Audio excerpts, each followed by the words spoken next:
Hola a todos y bienvenidos al laboratorio de microcomputadores número 8. Comenzamos.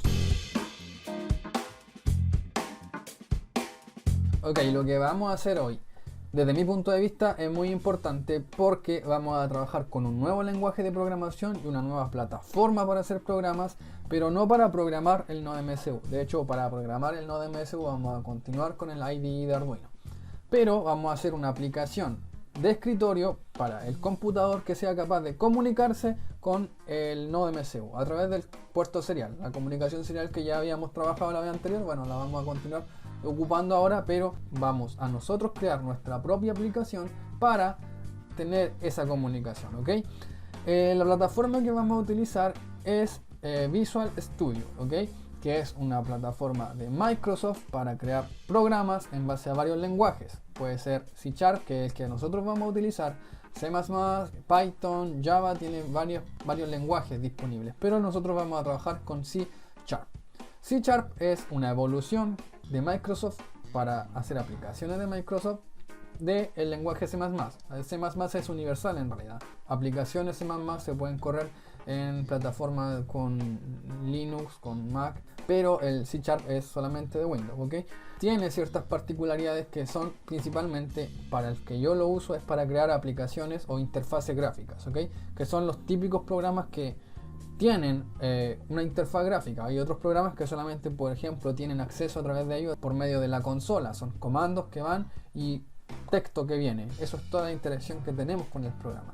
En este otro caso vamos a hacer una aplicación que va a tener la ventana típica con el maximizar, minimizar y cerrar en la esquina, botones por acá como nosotros los queramos poner, barras de desplazamiento, que son algunas de las herramientas que tiene esta plataforma, pero tiene muchísimas más. Nosotros vamos a ver esas, ¿ok?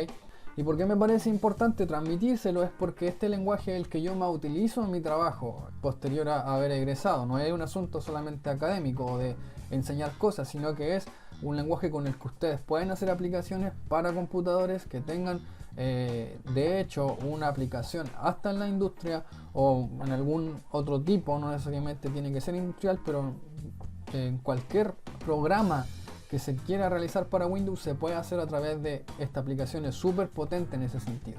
No es exclusivamente para trabajar con microcontroladores. De hecho, la comunicación con el microcontrolador es una herramienta más dentro de toda la gama de herramientas que pueden tener con este programa.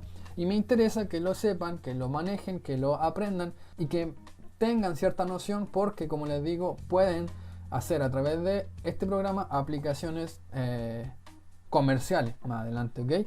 Así que eso.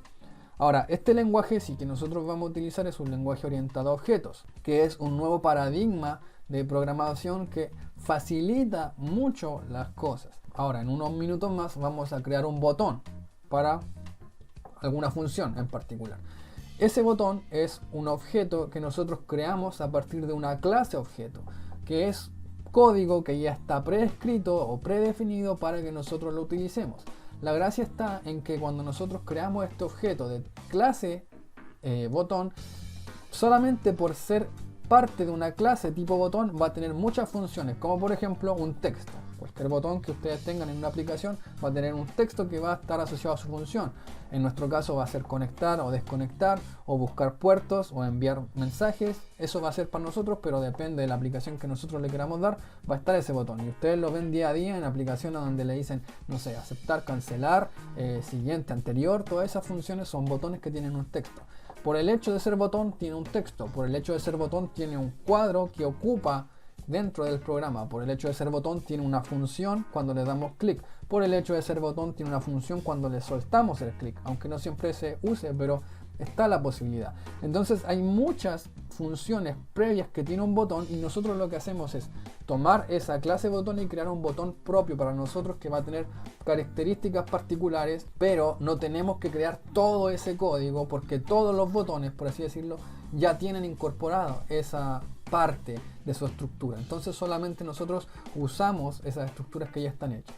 Las propiedades de esos objetos se llaman atributos y las funciones las llamamos métodos, ¿ok? Y facilita mucho las cosas porque supongamos que queremos hacer una aplicación que tenga 10 botones, no tengo que programar cada uno de esos botones por separado, sino que tomo estos atributos de la clase botón y los aplico para mi caso, ¿ok? Esas son como algunas herramientas que nos da esta programación orientada a objetos que facilita mucho las cosas. Ahora, en nuestro caso la utilizamos para hacer interfaces gráficas, que son esto de los botones y otras cosas. Pero en otros casos puede que ni siquiera tengamos interfaces gráficas, pero igual vamos a tener objetos que van a ser código preescrito o preestructurado para alguna función, ¿ok? Es una nueva forma de programar que se contrasta con la programación como la hemos visto hasta ahora, que es la programación estructurada, que lo único que tiene son líneas de código que se ejecutan secuencialmente y a lo más vamos a llamar una función que está en otra parte y la invocamos para que trabaje, que es como programamos en C, ¿ok? Eso es la programación estructurada. La programación orientada a objetos es mucho más potente, tiene muchas más ventajas, mucho más útil para ciertas cosas. Para hacer cosas difíciles obviamente es más fácil. Hacer cosas fáciles con este otro paradigma puede ser un poquito más engorroso. No vamos a hacer, por ejemplo, un programa simple que lo único que haga es contar hasta 10, por decir algo. Hacer eso en el lenguaje programado a objetos puede ser muy complejo para todo lo que significa, pero para hacer cosas difíciles, el lenguaje orientado a objetos, la programación orientada a objetos tiene muchas ventajas, ¿ok? Así que eso. Para empezar vamos a tener que trabajar con esta plataforma que yo les decía, que se llama Visual Studio. Ustedes van a buscar en Google Visual Studio y les va a aparecer una página como esta. En esta parte pueden descargar esta versión, que es la Community, que tiene prácticamente licencia liberada para trabajar con él, ¿ok? Así que lo bajan. Es un programa súper pesado, así que no hagan esto una hora antes de entregar el informe, porque no alcanzan a hacerlo. Quizás se demore una hora en instalarse y en bajarse, así que no consideren eso. Y una vez que lo instalen van a abrirlo y va a aparecer algo como esto. Yo aquí ya lo configuré para que se vea negro. Lo más probable es que cuando ustedes lo instalen por primera vez va a aparecer en blanco. Yo lo cambié porque a mí me parece que así se ve más cool. Así que eso. Lo que yo voy a hacer aquí va a ser crear un nuevo proyecto.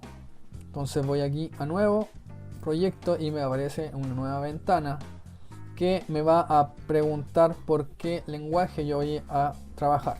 Y aquí a la izquierda tengo una serie de lenguajes que son los que yo instalé, de hecho, pero se pueden instalar más. Yo tengo C#, Visual Basic, Visual C++, JavaScript, pero también se puede programar en Python y HTML, creo, y varias cosas más, pero yo no instalé esas utilidades porque no las quería ocupar todavía. Así que cuando lo instalen, creo que les pregunta por cuál de estos quieren instalar y lo eligen. ¿Okay? Nosotros vamos a utilizar este, Visual C#. Y acá en el submenú voy a escoger esta opción, escritorio de Windows, y después voy a escoger esta, aplicación de Windows Forms, entre paréntesis .NET Framework. Aquí le voy a dar un nombre a mi proyecto, que lo voy a llamar Lab 8, y le doy a aceptar. Y el sistema va a empezar a crear un proyecto, y una vez que cree el proyecto me aparece esto. Esto es un form, que es una ventana de una aplicación de Windows. Si yo le doy aquí a iniciar, el programa se va a compilar y se va a ejecutar y va a presentarme el programa como yo lo tengo hecho. En este caso no tengo nada, así que obviamente el programa va a ser inútil, pero le voy a dar a iniciar para que vean cómo se ve. Al iniciar el programa me aparece esta ventana. Esta de acá es la edición, pero esta es la ventana del programa y bueno, tiene el botón de maximizar, de restaurar, de minimizar y cerrar. ¿Ok? Mi programa no hace nada, pero está funcionando. Entonces, eso es la ventaja de este programa. Lo primero que hace es entregarnos esta ventana lista. ¿Ok? Entonces, aquí a la izquierda yo tengo el menú de herramientas, el cuadro de herramientas en el cual yo tengo todas las opciones que me da el sistema para crear mi aplicación. Y lo primero que nosotros vamos a usar es un botón. Y por eso elegimos acá en button y les damos clic. Y después le damos clic en la ventana y tenemos nuestro botón. Y nosotros podemos modificar el tamaño, la posición. Y a la derecha aparece estas propiedades, este menú de propiedades, en donde se modifican una serie de parámetros. Se puede elegir el color, el texto, el tamaño del texto, el tipo de la fuente, etcétera, etcétera, etcétera. Aquí lo que nos interesa principalmente es modificar el texto del botón para que sepamos para qué sirve. Entonces yo le voy a llamar a este botón buscar puertos, que va a ser la función que le voy a dar. Ahora, también sería importante modificar el nombre, que no es obligación, pero es útil para que en el código nosotros tengamos una idea de qué botón estamos programando. Si tenemos 80 botones, o ya no tanto, 20 botones, y cada uno se llama botón 1, botón 2, botón 3, botón 4, botón 5, cuando programemos el código se nos puede confundir para qué es cada botón. Entonces es una opción recomendable modificar el nombre, que no es lo mismo que el texto. Una cosa es el nombre del botón y otra cosa es el texto que tiene el botón. Son atributos diferentes. Y a este yo le voy a poner button buscar, ok, para tener una noción de cuál va a ser su función. Entonces aquí está mi botón con su función de buscar puertos, y lo que voy a hacer es precisamente eso, buscar puertos. ¿Qué puertos? Es los puertos COM que yo tengo asociados o conectados en mi computador. En administrador de dispositivos, se acuerdan que nosotros buscamos en ese caso qué puerto estaba ocupando nuestro nodo MCU, y hay varias opciones dependiendo de los puertos que yo tenga conectados. En mi caso, en nuestro caso, por lo general, no sé si en el de ustedes, pero yo conectaba el nodo MCU en el puerto 4. Entonces yo aquí en el administrador de dispositivos voy a puertos COM y me aparecen los puertos que yo tengo conectados. En mi caso no tengo el 4 todavía porque todavía no conecto el nodo MCU. Aquí lo tengo desconectado. Entonces me aparecen estos puertos virtuales que yo creé en algún momento, pero no los voy a usar. Entonces cuando yo conecte el nodo MCU va a aparecer, se va a asociar al COM4 lo más probable, y voy a buscar esos puertos para saber luego a cuál de ellos me voy a conectar. Para eso va a ser este botón, para buscar esos puertos, donde voy a mostrar los puertos que yo tengo conectados en una herramienta que se llama Combo Box. Entonces busco acá esta que se llama Combo Box, le hago clic en la herramienta y después le hago clic en la ventana para que aparezca esta opción. Y a este Combo Box yo le voy a cambiar el nombre y le voy a llamar Combo Box Puertos. Aunque solamente va a ser uno, no es necesario cambiarle el nombre porque no creo que me pierda, pero igual, por si acaso. Es una buena práctica tener siempre una noción más clara de lo que hace cada elemento. Entonces voy a buscar mis puertos conectados, los voy a poner en esta lista que ahora está vacía. Bueno, ahora no se puede desplegar, pero si yo ejecuto el programa va a aparecer una lista vacía. En lugar de una lista vacía, después de que yo busque esos puertos van a aparecer todos los nombres de los puertos COM que yo tengo asociados, y después que yo seleccione uno, quiero conectarme a ese puerto. Y para conectarme voy a utilizar un botón nuevo que se va a llamar, adivinen, botón conectar. ¿Okay? Entonces aquí le cambio el nombre, botón conectar, y el texto en vez de botón 1 quiero que sea conectar. Okay, ahí está mi botón conectar, y voy a agregar otro botón que lo puedo hacer así, control C, control V, en lugar de conectar que se llame desconectar, y el nombre que no sea botón 1 sino que sea botón desk. Entonces con este busco puertos, esos puertos aparecen acá. Una vez que elijo uno lo conecto o lo desconecto según lo que yo quiera hacer. Hasta ahora nuestros botones solamente están creados pero no tienen una función definida. Para aplicarle una función, para crear una función, para darle función a estos botones, simplemente le hacemos doble clic y me aparece una nueva pestaña con el código de mi programa. Si se fijan, hay toda una estructura prefabricada donde aparecen todos los componentes que yo voy a utilizar, estas funciones que lo que hacen son precisamente eso, ejecutar funciones, y me creó automáticamente esta parte del código que es una función con las llaves creadas, pero dentro está vacía porque no hay nada todavía escrito. Eso lo escribo yo aquí, y aquí yo escribo cosas y eso es lo que va a hacer. Obviamente eso no sirve porque no lo hice para probar, pero todo lo que yo escriba dentro de estas líneas va a ser lo que mi código va a ejecutar cuando yo presione ese botón. Si se fijan, aquí dice botón buscar -- clic, o sea que cuando yo le dé clic va a hacer esto. ¿Y qué va a hacer? Bueno, aquí hay algunas cosas que nosotros vamos a tener que agregar antes. vuelvo aquí a mi pestaña de diseño y voy a agregar algunas herramientas que no son gráficas, que no tienen un elemento gráfico, pero sí son útiles. Y una de ellas es este que se llama Serial. Lo arrastro, lo suelto acá y fíjense que aparece aquí abajo. Es invisible en esta ventana, pero sí aparece aquí. Y además voy a escribir aquí arriba en mi código using system.io.ports. Fíjense que aquí C# o Visual Studio en realidad me autocompleta o me sugiere muchas herramientas. Eso facilita mucho la programación. Entonces me sugiere ciertas ideas para que no nos perdamos o avancemos igual más rápido en la codificación de nuestro programa. Ok, entonces agrego eso, agregué el serial acá y lo que voy a hacer aquí es lo siguiente. Voy a crear un string, abro y cierro corchetes para decir que es un vector de strings que voy a llamar port y va a ser igual a serial port, este que está así y que automáticamente lo escribe en verde, y después le voy a dar get port names, abro y cierro paréntesis. Todas estas funciones están prefabricadas, o sea, serial port y get port name son instrucciones que no estoy creando yo y que no tienen una función porque yo la escriba, sino que son funciones que están hechas dentro del programa, dentro de la aplicación, y yo simplemente la estoy invocando. Lo que estoy haciendo es que estoy generando un string o un vector de strings que cada uno de sus posiciones va a tener almacenado un puerto, y ese puerto va a venir a partir de los nombres de los puertos que yo tengo conectados en mi computador. Ok, aquí solamente creé este vector, pero lo que voy a hacer ahora es tomar cada uno de esos valores de ese vector y ponerlo en la lista del combo box.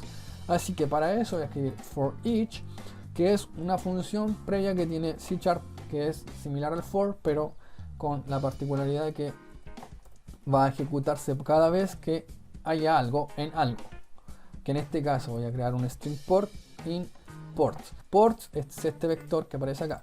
Por lo tanto, por cada elemento que llame port en este vector ports, si hay 5 se va a ejecutar 5 veces, si hay 8 se va a ejecutar 8 veces, si hay 1 se va a ejecutar una vez. Por cada uno de esos elementos yo voy a hacer lo siguiente. Voy a hacer que el combo box puertos, que fue el nombre que yo le di, el combo box puertos.items.add, que significa añadir a los ítems del combo box, que le voy a añadir port dentro del paréntesis port. Así cada uno de esos elementos yo lo voy a ir agregando al combo box puertos. Lo voy a iniciar para ver cómo va quedando, y una vez que se compile me crea mi programa que aparece por acá. Aquí está mi aplicación. Fíjense que el combo box está vacío, ok, y yo le doy clic a buscar puertos y ahora mi combo box está lleno con los elementos disponibles en mi computador. Vuelvo aquí a administrador de dispositivo y yo tengo esos 4 puertos habilitados, el 1, el 2, el 30 y el 31, que son los que me aparecen acá. En el caso de que yo conecte el nodo MSU, va a aparecer el COM4 acá, y lo voy a hacer al tiro mejor. Entonces voy a tomar el USB, lo voy a conectar, le voy a dar buscar puertos y me aparecen otra vez los añadidos los mismos, porque no hice una función que los borrara los anteriores, pero fíjense que aparece el 1, el 2, el 30 y el 31, y aquí al final aparece el COM4, ok, o sea, reconoció ya el puerto conectado del nodo MSU. Eso sería todo por ahora. Le doy stop y ahora voy a continuar con mi programa. La función de conectar, le voy a dar doble clic al botón y me aparece otra vez el código, y dentro del código tengo que escribir qué es lo que yo quiero hacer. Al darle conectar yo voy a hacer lo siguiente. Voy a hacer que el serial port 1, que fue el elemento que yo añadí acá, es este.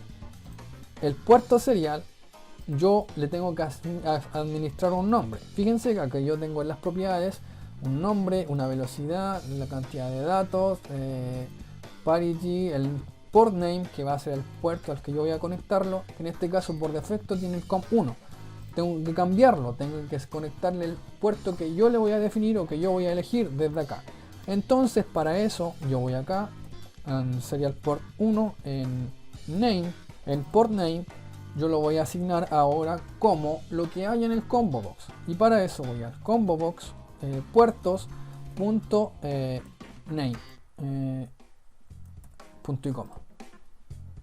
Entonces lo que hace es que lo que haya en el combo box puertos o el que yo haya escogido en el fondo se asigna al nombre del puerto serial. Entonces estoy modificando este valor que aparece por defecto como COM1, ahora lo cambio por el que yo esté seleccionando en ese momento. Y después de esa línea de código yo voy a escribir serial port 1.open. Y así yo abro la conexión para que empiece esta transmisión de datos. ¿Ok? Y finalmente al botón desconectar simplemente le voy a dar serial port 1.close.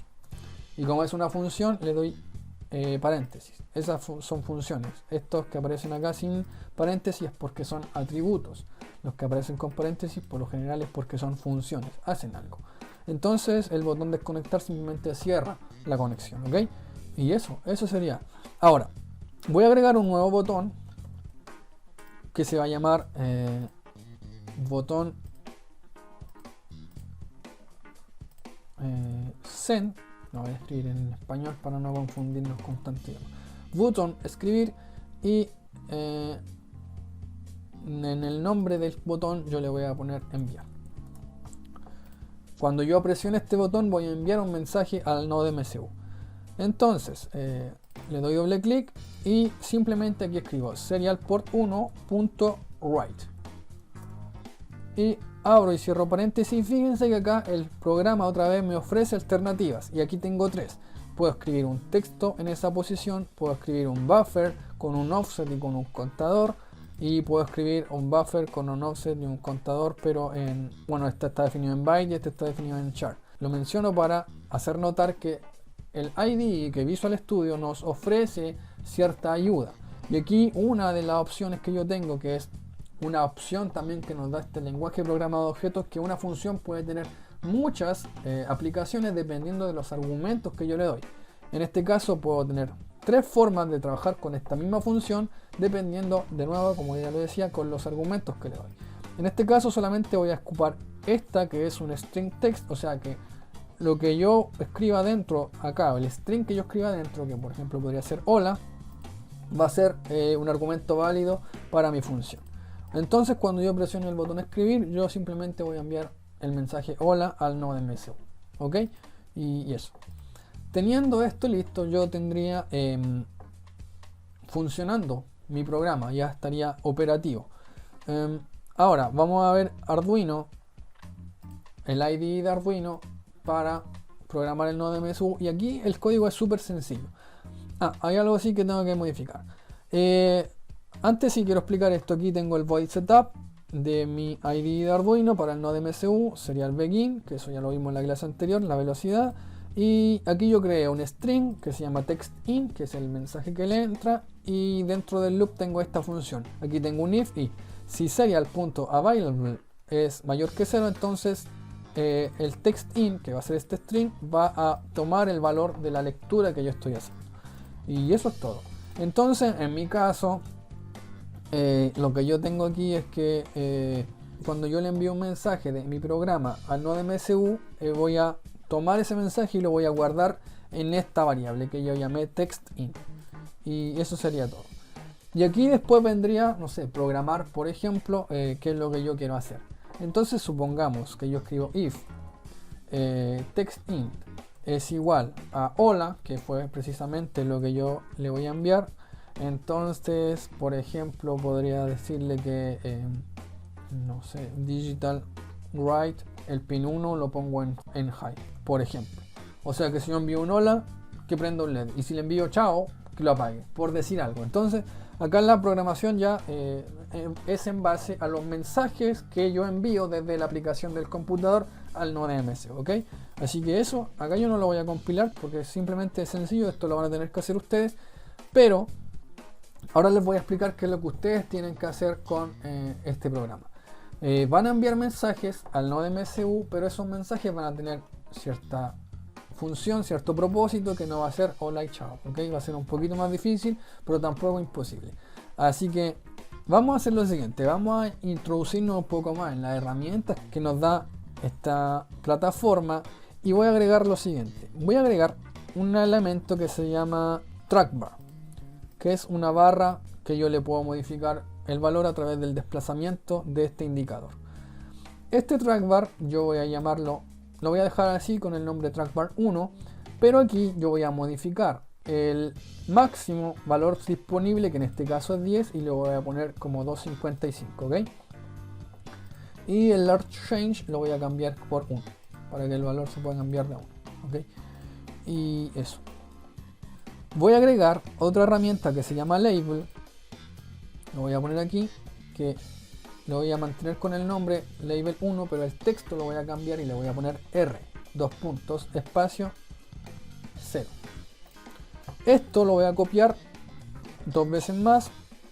Automáticamente este se va a llamar trackbar 2, este se va a llamar trackbar 3. Este label se va a llamar label 2, pero yo quiero que se llame, que el texto diga V igual a 0. Y este, no, este va a llamarse V y el anterior va a llamarse G. Entonces, al modificar estas barras, voy a modificar este valor. Todavía no hago nada, simplemente la estoy agregando, todavía no tiene función. Y ahora voy a agregar un elemento que está acá en los contenedores, que se llama panel, que es simplemente un cuadrado que en realidad sirve para poner elementos dentro. Pero en mi caso lo voy a utilizar solamente como demostración para demostrar lo que yo voy a hacer.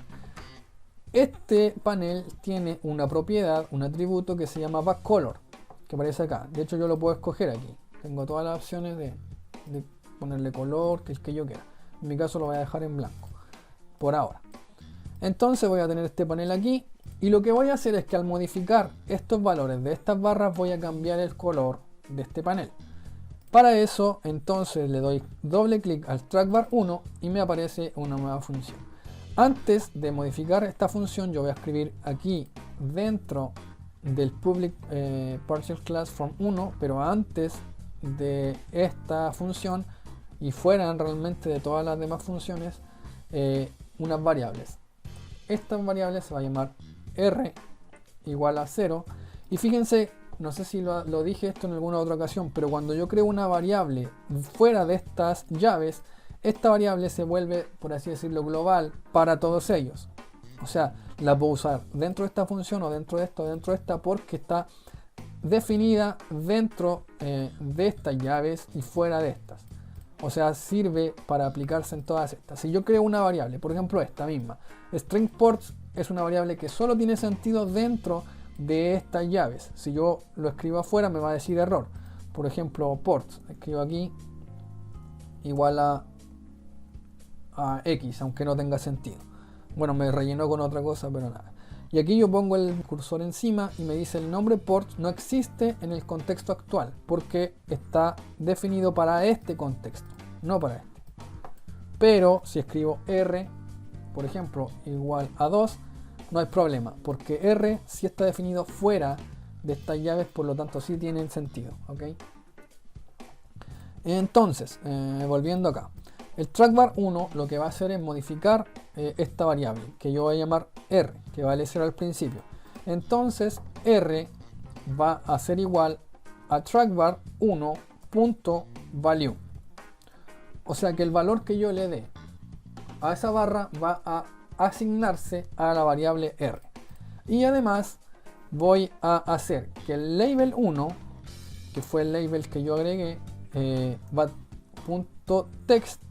O sea que el texto de ese label, de esa etiqueta, va a ser igual a R 2 puntos espacio y le voy a sumar el valor que yo le estoy asignando. Por lo tanto escribo R.toString. Acá, si se tiene un poquito de noción acerca del inglés, se va a entender más o menos qué estamos haciendo. Lo que estoy haciendo es que la etiqueta va a valer R 2 puntos espacio, que va a ser el texto que va a tener, y a ese valor yo le voy a agregar, ¿qué cosa? R, que es un entero, o sea, va a ser el valor, que además no va a ser 0, sino que va a depender del movimiento de la barra, y yo con esta función transformo ese número a un string. transformo, en otras palabras, ese número a texto, ¿ok? Porque es muy distinto un texto que se llame 0 a un valor entero 0, ¿ok? Eso es como un poquito de la noción computacional que hay que tener respecto a las variables, ¿ok? Y no es lo mismo trabajar con un string que trabajar con un valor numérico, ¿ok? Con un entero. Entonces, tendríamos eso y bueno, eso sería todo por ahora. Le voy a dar a iniciar al tiro para probar si es que esto va funcionando. Aquí está mi ventana y fíjense que si yo arrastro esto va a ir cambiando de valor de 0 a 255 dependiendo del valor que yo lo establezca, ¿ok? Voy a hacer lo mismo para el trackbar 2 y lo mismo para el trackbar 3 y el código va a ser idéntico. Así que simplemente voy a copiar y pegar. Bueno, no idéntico, sino similar en realidad. Entonces aquí en lugar de R en realidad yo voy a trabajar con la variable G. Aquí también y el label aquí va a ser el label 2, no el label 1. G no existe porque no lo definí, así que vuelvo aquí arriba y escribo otra vez eso mismo, int R igual a 0, pero en este caso que sea int G igual a 0 e int V igual a 0. En el caso del trackbar 3 voy a hacer lo mismo, int el V va a valer aquí, va a cambiar acá y acá va a ser el 3. Y también aquí, el trackbar va a ser el 3 y aquí va a ser el track 2. Y eso, le voy a dar a iniciar. Aquí está mi programa y fíjense que al mover las barras, cada una va a ir cambiando los valores de las diferentes etiquetas que yo tengo acá. Aquí tengo un error, por ejemplo, al cambiar esto yo le asigno a esa variable el valor de R, no de B. Por eso no cambia. Así que voy a modificar eso. Y ok, y así va, y ahí va a funcionar bien, ok. Ahora, voy a agregar una nueva instrucción a cada una de estas funciones y esa instrucción va a ser la siguiente. Recuerdan que yo agregué un panel acá que se llama panel 1 y voy a hacer lo siguiente. Panel 1.backColor va a ser igual, y aquí voy a escribir color. Y aquí me aparecen muchas opciones de colores disponibles, pero hay una en particular que se llama fromArgb, que es una función en realidad. Yo abro un paréntesis y tengo la opción de introducir ciertos valores. Puedo introducir un entero ARGB o un entero alfa y un color, un parámetro de color. Y aquí tengo esta otra opción que es ingresar 3 enteros que van a representar un color, que es la que voy a usar. No tengo que elegirla, simplemente escribo 3 parámetros dentro que van a ser 3 enteros y el sistema solo va a detectar que quiero utilizar esa opción. Y mis parámetros van a ser el entero R, el entero G y el entero B, que son las variables que yo ya creé. Esta misma instrucción la voy a copiar idénticamente en estas otras funciones y vamos a ver lo que pasa. Le doy a iniciar y aquí está mi programa y fíjense que yo al modificar acá este valor va cambiando el color del panel. R en 255 y G y B 0 corresponde al valor rojo. El máximo del G con el máximo del R está el color amarillo y el máximo de los 3 el color blanco. Si bajo el G acá, tengo la mezcla entre el R y el B, que sería S. Si bajo el R acá, el B el máximo se ve azul y acá, por ejemplo, subiendo el máximo S, aquí se ve verde. Y todas las combinaciones intermedias van cambiando estos colores que aparecen aquí. Y aquí ahí podemos ir jugando y cambiando el color al panel dependiendo de las variables que nosotros le demos. Ok. ¿Cuál va a ser entonces ahora la tarea de ustedes? Ya saben cómo modificar variables para crear un color. Ya saben cómo buscar los puertos conectados y enviar mensajes. Lo que ustedes tienen que hacer es, al modificar estos valores, esas variables la usen como mensaje para que al presionar enviar o agregando más botones de enviar, aquí depende de ustedes cómo lo decidan hacer.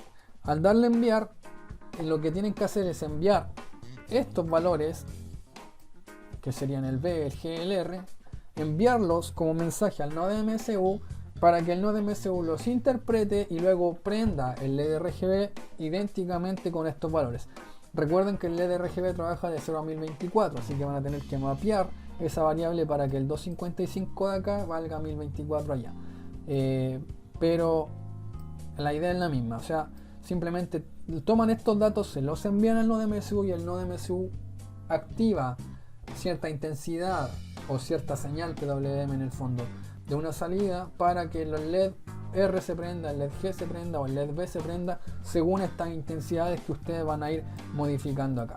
El color debería parecerse a lo que aparece acá. Obviamente si lo ponen todo en 0, el LED no se va a prender porque no existe el color negro. El color negro es ausencia de color, pero debería parecerse con estos valores más altos. O sea, si yo voy modificando acá, debería verse más o menos de este color el LED.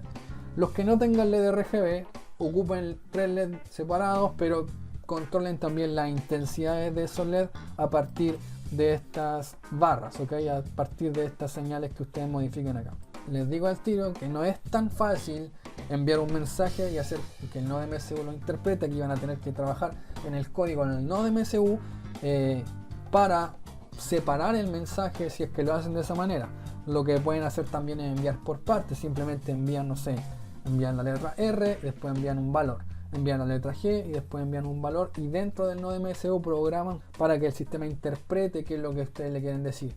Lo pueden hacer de una sola vez, enviar solamente un mensaje con todos los valores dentro, que también es una forma de hecho más fácil de hacerla en cierta medida, pero van a tener que ver cómo separar ese mensaje en el nodo MSU para poder interpretar en el fondo estas 3 variables y modificar después el color, que ustedes, eso es algo que ustedes ya saben hacer.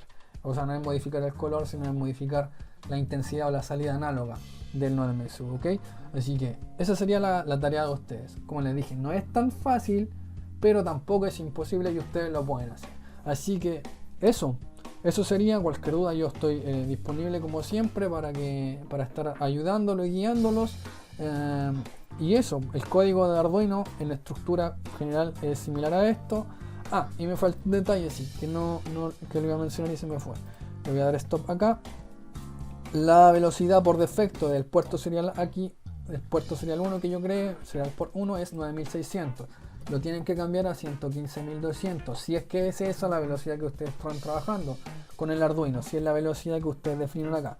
Esa es mi velocidad que yo tengo definida, por lo tanto aquí también tengo que poner esa misma. Si no lo hacen así, el mensaje que se va a enviar al final va a ser como ininteligible, o sea, se envían cosas pero no se interpretan de la misma manera porque no están sincronizadas las velocidades. Así que obviamente esta tiene que ser idéntica en ambos casos. Así que eso, cuando ustedes envían mensajes de acá, aparecen en el nodo MSU en esta variable, y ahí ustedes van a tener que ir manejándolas para que hagan lo que tengan que hacer. Ustedes pueden hacerlo, confío en ustedes. Así que eso sería todo, y nos estaríamos viendo en la siguiente clase o en cualquier intervención que necesiten de mí.